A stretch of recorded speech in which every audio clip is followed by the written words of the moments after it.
Alright y'all, so today's video is one I've actually been kind of excited to sit down and talk about, because Hybe has just confirmed the first members of their brand new global girl group, and let me tell you, I have thoughts. Like, a lot of thoughts.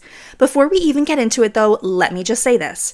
If you end up enjoying this video, or even if you're just nosy like me and want to keep up with this new group's drama, do me a quick favor and hit that subscribe button, drop a like, and leave a comment. I promise it helps me out way more than you think.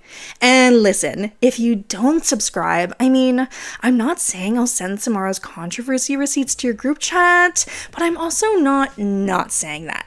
So let's just play it safe, okay? Click subscribe, it's free, it helps, and it keeps me motivated to keep making videos like this for y'all. Now let's get into it. So, Hybe has officially started revealing the lineup for their new girl group, which honestly feels like deja vu because we just watched them go through this whole process with KATSEYE. And yet, here we are again. Emily was the first member confirmed, then Samara, and now Lexie as of August 27th, with more members still to be announced. And immediately my brain went, okay, how is this group actually going to be positioned? Because Hybe is smart. They don't just debut groups randomly. They always have a plan. And to me, it's giving J-pop adjacent. Like, if KATSEYE is their K-pop adjacent group, promoting in Korea and focusing on that market, then this new group feels like the Japan version.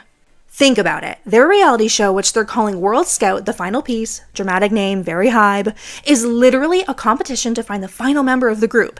And where is it being broadcast? On Abema, a Japanese streaming platform in spring 2026. You don't just casually pick Abema if you don't care about Japan. To me, it screams that they're setting up this group to secure the Japanese market first, before they even worry about rolling them into the Western promo machine. It's smart. Honestly, you don't want your group stepping on each other's toes. If KATSEYE is supposed to target Korea and the Western audience, this new group will target Japan and maybe Southeast Asia. Different lanes, less clashing, more money for Hybe. And if I had to guess, I'd say Azrael probably next on the lineup. Why? Because she speaks Japanese, she's charismatic, and she'd honestly be the perfect bridge between all the members. And when you think about the performance of Wannabe during Dream Academy, the fact that the 3 confirmed girls all danced with Yua, a Japanese trainee at the time, it feels less like coincidence and more like foreshadowing. Hybe knows what they're doing. Now, let's talk about the vibe of the group. From what I've seen, they're leaning into a more bubbly, youthful concept, kind of like what you expect from the Japanese idol market. Think petite, cute, high energy, charisma-packed members who can charm a crowd just by blinking twice. Meanwhile, KATSEYE is marketed as this mature, sensual, charismatic group that appeals to both Korea and the West. Different flavors for different audiences. The thing is, KATSEYE's controversy was very curated, like the usual company drama rollout. But this new group? Whew, they walked straight into the storm with Samara. So let's actually address the elephant in the room, Samara. Because listen, this controversy has been floating around since Dream Academy, and Hybe can't act like they didn't see it. Fans sure did. People have receipts. During the show, Samara was accused of liking Zionist posts, reposting things that were anti-Indian, anti-Chinese, and even anti-Palestine. There were screen recordings, screenshots, and fans calling it out in real time. This isn't like someone dug up an old tweet from 2012. This was happening during the actual competition. And let's be real, it was literally one of the reasons her votes plummeted and she didn't debut with KATSEYE. So the fact that Hybe and Geffen turned around and said, you know what, let's debut her in the next group instead. Like, what did they think was going to happen? And I'm not trying to be dramatic, but let's break it down. If she was debuting in a K-pop group, sure, maybe it would slide. K-pop fans have a history of brushing off racism, colorism, and a lot of problematic stuff if the idols are talented or pretty enough. But this is a global group. You're literally marketing this to the West. The same West that will hold a grudge if you blink wrong. So not addressing the controversy, not even putting out a half-hearted statement, that's wild to me. Because the second they announced her as a member, the backlash started all over again. And let me keep it real with you guys. If Samara debuts and Hybe doesn't address this, I personally won't be supporting this group. Like, no amount of catchy music or fancy choreography can make me ignore racism or Zionism being brushed under the rug. Morals matter more than the music for me. And I get that some people don't feel the same way. If that's you, cool, you do you. But for me, it's a hard no. And you know what really stings? Hybe and Geffen knew all of this. They had the chance to change course. They had the chance to listen to fans. And instead, they doubled down.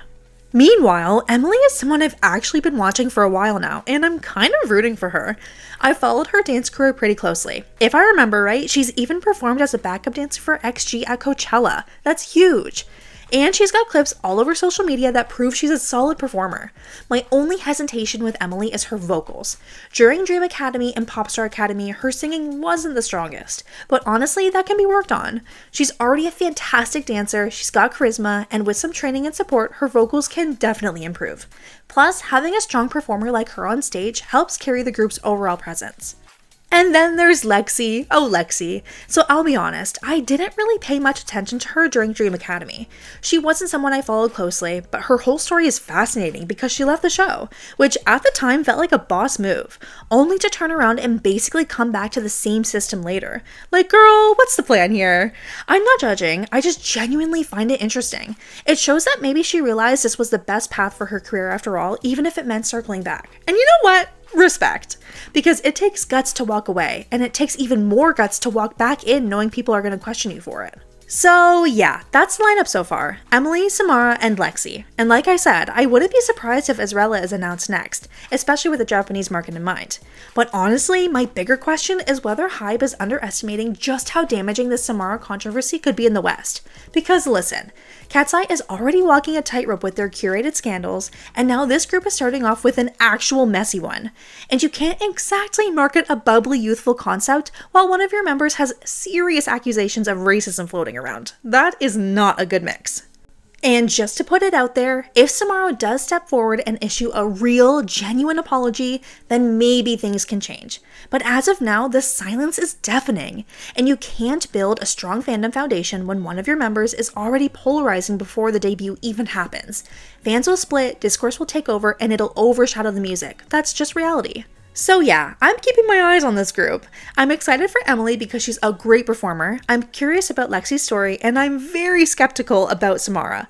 Hybe's Japan strategy makes sense, and I do think this group could have potential if handled properly. But right now, the controversies need to be addressed, because otherwise they're setting themselves up for a very messy debut. And with that, I'm gonna wrap it up here. If you made it all the way to the end of this video, first of all, shout out to you because I know I can rant. Second of all, drop this phrase in the comments so I know you're a real one. Hybe, please hire a PR team. Because honestly, they need one. And if you comment that, I'll know you actually watched the end and you get the inside joke. But yeah, don't forget to hit subscribe, leave a like, and drop your thoughts in the comments. Do you think Samara should stay in the lineup? Do you think Hybe will actually address it? Or do you think they'll just keep pushing forward and hope it blows over? I'm curious what y'all think. Thanks for hanging out with me today, and I'll catch you in the next video.